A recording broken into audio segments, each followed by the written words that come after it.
La France est le pays le plus nucléarisé au monde. 58 réacteurs et toute une industrie de l'uranium. Pour produire son électricité, notre pays se fournit à l'autre bout de la planète, principalement au Niger, au Kazakhstan, en Australie et au Canada. Après avoir été extrait de la roche, le minerai d'uranium subit ses premières transformations pour devenir une pâte jaune, le yellow cake. Il est ensuite acheminé en France, où il poursuit son périple à travers l'Hexagone.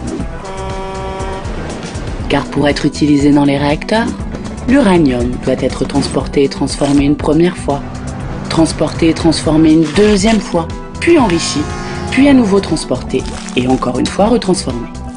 La poudre d'uranium est ensuite conditionnée sous forme de pastilles qui sont placées dans des tubes, formant ainsi les barres de combustible. Ce combustible, hautement radioactif, est alors acheminé vers les 58 réacteurs nucléaires français, le plus souvent par train, dans des containers spéciaux appelés castors. Après utilisation dans les réacteurs, le combustible usé doit refroidir sur place, dans des piscines, sur une durée de 18 mois. Il est à nouveau chargé dans des castors pour rejoindre l'usine Areva de La Hague. Là, ces déchets seront, selon le terme consacré par le lobby nucléaire, retraités. Cette opération consiste à séparer les différents éléments radioactifs du combustible usé.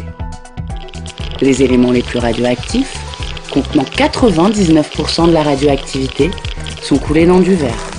Ce sont les déchets vitrifiés.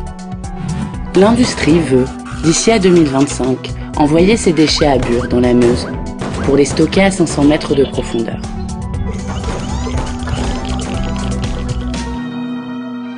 Mais derrière ce prétendu cycle vertueux, l'industrie nucléaire cache en réalité une chaîne du combustible sale, polluante et non maîtrisée. Extraction, transformation, enrichissement, combustion, retraitement, utilisation pour l'armement.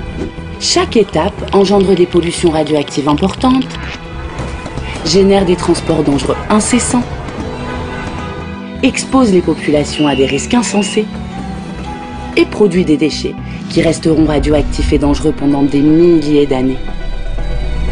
Bien loin du mythe du recyclage et d'une gestion maîtrisée, l'industrie nucléaire est en réalité incapable de gérer ces déchets. Les retraiter, les enfouir, n'est-ce pas au final le seul moyen qu'elle a trouvé pour les cacher ?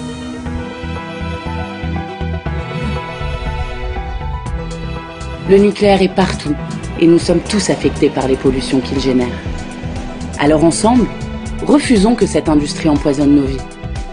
Barrons la route à l'uranium et ouvrons la voie aux alternatives.